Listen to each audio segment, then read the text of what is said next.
Hoje eu vou falar um pouquinho mais para vocês como foi a experiência de ter voltado depois de morar alguns anos fora. Como eu dividi esse conteúdo, na verdade, em 3 partes, eu já fiz a primeira, que vai estar aqui agora para quem ainda não assistiu, para assistir, onde eu contextualizei um pouco mais e contei sobre a decisão, né, o porquê, o motivo de eu ter retornado para o Brasil. E hoje eu quero convidar vocês a assistirem e entenderem um pouco mais da segunda parte, que vai ser onde eu vou mostrar um pouco dos desafios, né? Do vivência mesmo no dia a dia, depois que eu voltei para o Brasil. Então vamos lá. E se você é novo por aqui, eu me chamo Sara. Aproveita e já se inscreve agora. E se você ainda não assistiu o primeiro episódio dessa história que eu tô contando pra vocês de retorno pro Brasil, vai estar linkado aqui. Então vocês aproveitem e já correm lá pra vocês entenderem um pouquinho mais antes da gente seguir pra parte 2. Eu espero que vocês gostem desse vídeo. E assim, gente, como eu falei já no outro vídeo, aqui eu vou estar trazendo a minha experiência, o que eu passei, a minha vivência, uma cidade específica, né, que foi o Rio de Janeiro. Então, assim, eu não posso falar pelos outros lugares do Brasil, pelas outras cidades, outros estados, como que teria sido. A experiência teria talvez sido mais positiva, talvez nem tanto, enfim. Então, eu não quero generalizar aqui dizendo que o Brasil é assim, que o Brasil foi assim comigo, porque eu não tenho como falar por todos os lugares, só o que eu vivi mesmo. Eu cheguei em Volta Redonda logo que eu voltei pro Brasil e já percebi que Volta Redonda não tinha muito futuro e eu resolvi ir pro Rio. Assim, peguei minhas economias, uma mão na frente, outra atrás, sem promessa de nada, sabe? Sem emprego, sem nada certo. Fui pro Rio de Janeiro. Morei numa república lá, durante um tempo, que era o que eu podia pagar, sem emprego, sem nada. Foi o que eu consegui, assim, arcar. E aí, fiquei um tempo lá, uma república que só morava meninas. E nesse início, eu saí, assim, o dia inteiro, cheia de currículo para ir nos lugares, conversar, entregar currículo, enfim, mandava e-mails e tudo mais. Fiz uma série de entrevistas. Quando você tá nessa situação, né, é impressionante como o tempo passa de forma diferente. Pra mim, tipo, aquele momento ali de incerteza, insegurança, até um pouco de desespero, né? Porque o dinheiro vai acabando, você não sabe como que vai ser o próximo mês, se você vai ouvir de alguém, se você vai ter conseguido alguma coisa. Então você começa realmente a ficar bastante preocupada. E aí, aquele tempo ali, aquele momento, parecia ser uma eternidade, quando na verdade foi, eu acho que nem um mês, né? Eu fiquei nessa rotina, graças a Deus. Foi assim que as coisas começaram. Eu lembro que quando eu consegui finalmente, assim, um emprego, eu, no primeiro dia, justo no primeiro dia, é impressionante, tipo, as coisas às vezes acontecem pra te testar, assim, sabe? Porque de todos os dias que eu que eu tava, assim, desempregada, eu tava bem. Minha saúde tava bem. E no dia que eu consegui um emprego, e foi o meu primeiro dia, né? Não tinha como eu não ir. Eu tava super mal, eu peguei uma virose e eu fiquei assim com febre que eu acho que eu nunca tive na minha vida, sabe? Tipo 39 de febre, assim, eu tava muito, muito, muito, muito mal. Eu não tenho como arcar de não ir, então eu vou do jeito que eu tô. Mas mesmo assim eu fui, encarei. Acabou que eu nem fiquei nesse lugar muito tempo, eu acabei ficando lá 13 dias e já fui contratada para um outro trabalho que de início foi incrível. Eu acabava que sempre saía muito tarde, assim, eu trabalhava no período da tarde para noite e eu saía de madrugada, assim, do trabalho e eu tinha que voltar para casa. Eu não queria gastar muito dinheiro pegando Uber toda vez, porque eu morava relativamente perto do trabalho, mas não dava para eu ir andando, infelizmente. Eu ia de ônibus, voltava de ônibus para casa, Só que era de madrugada, às vezes 2 horas da manhã, sozinha. Ficava às vezes no ponto de ônibus esperando sozinho o ônibus. Quando eu entrava no ônibus, às vezes não tinha ninguém. Sempre com muito medo, com muito pavor, assim, sabe? E rezando, assim, pra chegar em casa bem, sã e salva. Todo dia era a mesma coisa. A maioria das vezes, né, quando eu ia embora, eu torcia, assim, pra alguém sair no mesmo horário que pegasse o mesmo ônibus ou alguma coisa assim, pra eu não ir sozinha, sabe? Pra eu ter uma companhia, pra eu ter alguém pra conversar. Diretamente pra me sentir protegida mesmo, sabe?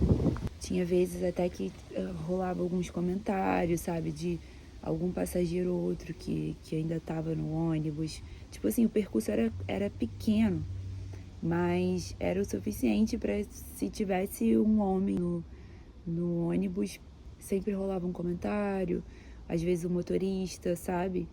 E eu lembro de uma situação que eu passei, assim, eu sempre sentava no final do ônibus, bem lá no final, sabe? Pra eu poder observar, assim, e entender quem entrava, quem saía. Já ficava, assim, ligada, sabe? Só que dessa vez tinha uma pessoa sentada, um garoto, né, sentado, assim, no último banco, não tinha como eu sentar mais pra trás do que ele. E aí ele ficou jogando várias indiretas, falando comigo, tentando me chamar, sabe? E eu morrendo de medo dele, sei lá, fazer alguma coisa. Eu lembro que ele sentou mais perto e ele ficava, enfim, fazendo certos comentários e eu torcendo para que ele não descesse onde eu ia descesse antes de mim e tudo mais. E o motorista, assim, percebendo esse movimento e, tipo, não fazia nada, entendeu? Então, eu lembro que depois desse dia, eu fiquei com muito medo, assim, sabe? De continuar andando sozinha à noite. E eu cheguei a conversar no trabalho e pedir para eles me ajudarem, assim, com o retorno para casa, porque não tava dando, não tinha outra possibilidade, não tinha como eu mudar de turno e ir para amanhã. Então eu tive que explorar, assim, as minhas possibilidades, porque daquele jeito que tava, não tinha como ficar, sabe?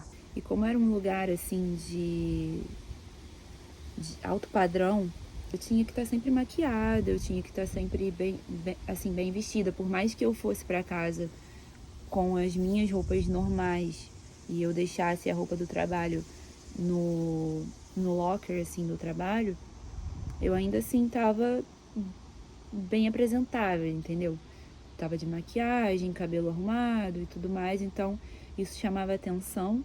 Por mais que eu tentasse, assim, eu ia pro trabalho meio mulamba, pra na volta, como eu sabia que eu ia ter que voltar à noite sozinha, eu não chamar muito atenção, sabe? Só que, cara, você mulher, tal, por mais que você esteja esculhambada, assim, cara, não tem como.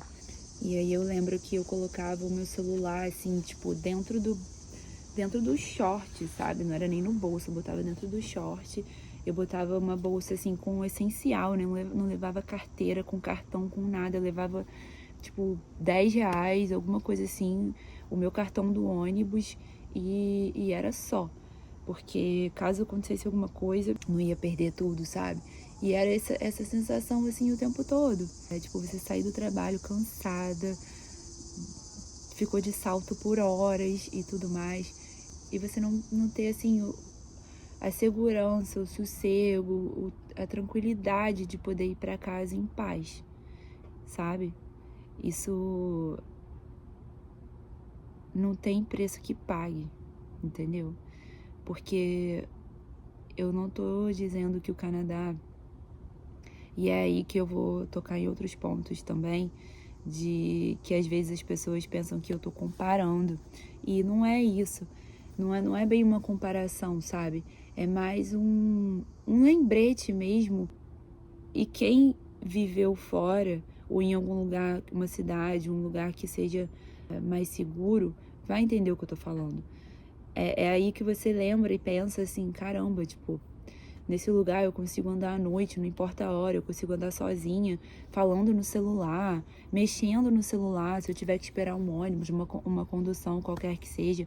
Eu vou poder ter a liberdade de usar o telefone, sabe? Que foi algo que eu comprei com o meu trabalho, que eu gastei o meu dinheiro para ter, entendeu? Algo que é meu, que eu quero poder usar, usufruir, que eu preciso, às vezes, de uma funcionalidade de usar para uma emergência. E assim, eu não vou ser impedida de usar, entendeu? Eu não vou me sentir coagida, eu não vou me sentir ameaçada, eu não vou ter que ficar pensando que assim, caramba, eu tenho que usar isso aqui muito rápido, tenho que só checar um negócio e já esconder, entendeu? Então, não tem preço realmente que pague isso, sabe? Você se sentir segura como mulher, porque a mulher, eu acho que assim, em lugares assim como o Rio de Janeiro, que o Rio é maravilhoso, ele é maravilhoso, só que ele é hostil, cara. Ele é, entendeu? Principalmente em situações como essas. Então, para qualquer pessoa já é, mas você sendo mulher, assim, já é um pouco a mais, sabe? Eu encarava as coisas porque eu não tinha outra opção. E além dessas questões, né, da segurança e tudo mais, outras questões também, outros fatores, assim, me incomodavam muito, sabe? Como a relação das pessoas e não todo mundo, não tô generalizando, mas infelizmente no ambiente de trabalho eu vi muita coisa, sabe? E eu cheguei a passar por alguns lugares e a maioria ali funcionava da mesma forma. Um sistema, assim, de fazer o errado, de sempre tentar tirar vantagem mesmo, sabe? Ao invés de você ser honesto, de você... E assim, gente, não tô querendo romantizar nada aqui, tá? Não tô tentando mostrar que, porra, tem que ser o certo, da forma bonitinha e tudo mais.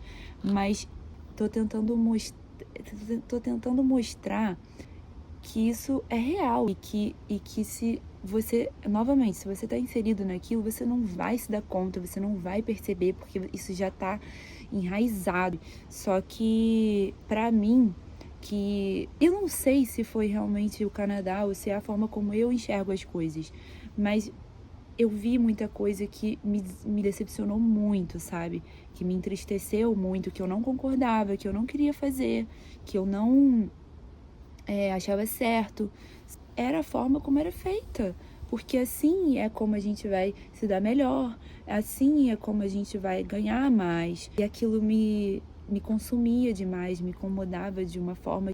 A longo prazo, eu não estava conseguindo mais produzir, eu não estava conseguindo exercer e entregar o meu melhor porque eu não concordava com muita coisa. E eu tô tentando até ser um pouco discreta aqui porque eu não quero expor ninguém e nem nada. Esse vídeo não é para isso exatamente, mas infelizmente muitas coisas aconteceram que pensar, eu não quero estar aqui, não é esse lugar que eu quero representar, sabe? Não, isso não é quem eu sou, eu não prezo por isso, não é o que me representa, entendeu? E portanto, eu não conseguia virar o rosto para aquilo, ignorar, fingir que não estava acontecendo, sabe? Não conseguia, porque o que ficava latejando assim na minha cabeça era o próximo, normalmente o cliente ou o hóspede, né? Que ia receber aquilo de um jeito, mas eu sabia como aquilo tinha sido feito para ser entregue ou não entregue, e a gente estava tendo que mascarar uma coisa, entendeu? Mascarar uma coisa para a nossa imagem não ficar ruim e para o cliente ou hóspede ou whatever entender, compreender, sabe, como aconteceu, quando na verdade não era nada daquilo. E eu sabia, e era aquilo que me consumia assim profundamente, e eu não é difícil, é meio abstrato, né, você tentar entender isso, mas infelizmente foi o que aconteceu, e eu não tô nem engrandecendo ou dramatizando isso, sabe? É realmente algo que me fazia muito mal, às vezes, enganar as pessoas, enfeitar uma mentira para poder não ter as consequências do que você não fez ou do que você fez errado. E é muito assim como as coisas funcionam.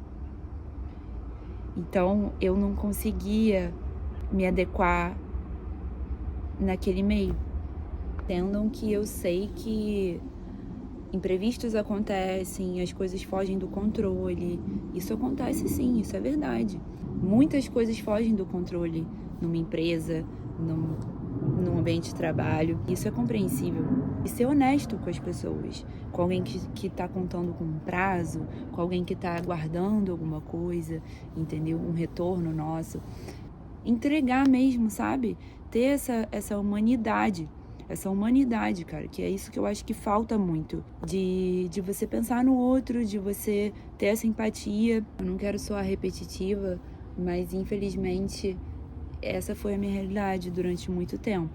E eu pensava várias vezes que o problema estava comigo, que eu tinha dificuldade em me adequar, dificuldade em me estabelecer mesmo, sabe? Por mais que eu tenha ficado nesses lugares um período considerável, para mim era muito difícil. E eu nem quero soar soberba, arrogante, nem nada não. Eu quero só realmente trazer isso como um exemplo. E aí, fora isso, assim, tem outras questões, né, burocráticas, como banco, como era difícil, né, você conseguir, tirando o banco digital, que foi o que me adequei melhor, esses grandes bancos, assim, cara, tipo, pô, só dor de cabeça. Sistema de saúde, graças a Deus também eu tive um plano de saúde, mas mesmo com o plano de saúde, cara, tipo assim, você pagando, sabe, por uma coisa, você não tava usando aquilo de graça, não, e você não era atendido às vezes com o mínimo de dignidade. Então, aquilo revoltava muito, sabe, de você tentar agendar uma consulta e ter um super hard time, assim, pra conseguir concluir o seu tratamento com alguma coisa, ou às vezes o médico, tipo assim, te trata de qualquer jeito. Infelizmente, eu já tive essa experiência também. Desculpa aí, meus amigos que estão se formando em medicina, mas essa é a realidade. E espero que isso sirva até de um alerta e que isso mude, mas eu tive experiências ruins, a maioria experiências ruins com os médicos. Então, é muito frustrante, é muito revoltante. E aí, com isso, o que foi acontecendo foi que isso foi me gerando uma revolta muito grande. Eu fui me tornando uma pessoa irritada, estressada. Novamente, assim, às vezes eu não tinha com quem falar sobre isso, porque por mais que a pessoa entendesse ele, assim, superficialmente, sabe? Profundamente, assim, era diferente. Que eu não conseguia, assim, sabe? Ah, beleza, eu me estressei com isso, mas vida que segue. Em alguns momentos isso acontecia, no início isso aconteceu muito. De eu falar assim, ah, não, vai ser diferente agora e tudo mais. Mas conforme o tempo foi passando, tipo, a longo prazo, isso foi crescendo, assim, sabe? Dentro de mim, tipo, uma frustração, uma revolta muito grande de não conseguir concluir as coisas, ou quando conseguir, de forma sempre muito assim, tipo, dando a vida, sabe? Pra conseguir concluir, às vezes, as coisas do dia a dia, coisas básicas, assim, que não deveriam ser tão difíceis e que, às vezes, a boa vontade das pessoas já ajudaria isso a ser melhor, mas, no entanto, não. Eu quero fazer o meu, eu quero me dar bem e é isso que importa no final do dia. Essa experiência foram só coisas ruins? Não, não foram. E eu falei isso também no primeiro vídeo, sabe? Que, assim, ao mesmo tempo que eu experienciei todas esses desafios, tiveram momentos bons, tiveram coisas que agregaram, sim, entendeu? Como, por exemplo, pessoas, amigos, que eu vou levar, assim, pra sempre. Momentos, sabe? Eu tenho memórias boas também. Só que aqui eu tô mostrando pra vocês a realidade nua e crua. O que esses momentos bons não eram o cotidiano, sabe? Eram outros momentos, assim, que nós fazíamos acontecer. E era num final de semana, era num feriado, alguma coisa assim. Mas o dia a dia era diferente. E muitas pessoas não vão te entender também, sabe? Muitas pessoas vão, às vezes, tentar se colocar no seu lugar, pessoas mais próximas, pessoas amigos, assim, que se importam com você. Mas vai ser difícil, tá? Às vezes você vai falar alguma coisa vão achar que você tá comparando. E às vezes você vai comparar mesmo, sabe? Infelizmente você vai comparar. Ou vai falar assim, no meio da frase, você vai estar conversando, como eu faço muito aqui. Você vai estar conversando e às vezes você não vai lembrar uma palavra em português naquele momento. E aí, para concluir o raciocínio, você vai falar uma palavra em inglês. E aí você vai soar como soberba ou metida besta, enfim. Não tô falando que todo mundo é assim. Nem todo mundo vai te enxergar assim, vai te tratar assim. Mas a grande maioria, infelizmente, vai. E no final das contas, isso tudo é muito triste, sabe? Porque a minha revolta toda era mais, no fundo, era por tristeza, sabe? De ver como um país que poderia ser tão bem sucedido, tão próspero, que é tão rico, tá assim, decadente. Então, é mais uma revolta, é uma tristeza, sabe? Porque eu, por exemplo, não posso falar pelas outras pessoas, mas eu, antes de voltar para o Brasil, eu era a pessoa, o imigrante aqui, que sempre defendia o Brasil, cara. Quando as pessoas falavam qualquer coisa de, nossa, o Brasil é assim, pô, eu vi essa notícia, gringo principalmente, tipo, eu vi essa notícia, falaram que isso aconteceu, lá é assim mesmo e tal, você não pode andar com o seu celular, você é assaltado, não. E eu tentava mostrar que nem tudo era assim sempre, que dependia do lugar que você ia e tudo mais, sempre tentando melhorar a situação, sabe? E às vezes, no fundo, até eu mesmo tentando acreditar que, poxa, isso não é a realidade de sempre, assim, o cotidiano. Não é assim, é só em determinados lugares que você vai, entendeu? E eu sempre quis acreditar que o Brasil era um lugar diferente, ou que tem esse potencial para ser um lugar diferente, mostrando esse detalhe que além de tudo isso, na época que eu voltei, foi quando aconteceu a pandemia também, não muito tempo depois, quando eu tava criando aquele fôlego, né, tipo, consegui um emprego, tô numa situação melhor, veio a pandemia e tipo assim, logo agora que eu, sabe, consegui me reerguer um pouco e estruturar um pouco as coisas, isso veio a calhar. Mas enfim, claro que tem as coisas boas. Eu acho que tudo que acontece, às vezes, tem um lado bom e tem um lado ruim. Eu tive oportunidades também, graças a Deus. E não foi fácil, tipo, foi muito desafiador. Voltar para casa pode ser mais solitário do que parece. E eu quis dividir isso com vocês, porque eu sei que tem muita gente que vive isso em silêncio. Mas no próximo e último episódio eu vou querer mostrar pra vocês o outro lado da moeda. As coisas que eu senti falta, o que eu mais senti falta da vida fora e o que eu redescobri também passando esse tempo no Brasil. Porque assim, gente, nem tudo foi negativo também e a gente tem que ser justo, né? Então esse equilíbrio também precisa ser contado, precisa ser mostrado aqui. Então se você gostou desse vídeo, me conta, comenta aqui embaixo para eu ficar sabendo que você gosta desse tipo de conteúdo, me manda uma mensagem, deixa um like, se inscreve, manda para os amigos, para a família, entendeu? Para quem você conhece que tá indo morar fora ou tá voltando. E eu te vejo no próximo vídeo. Beijo!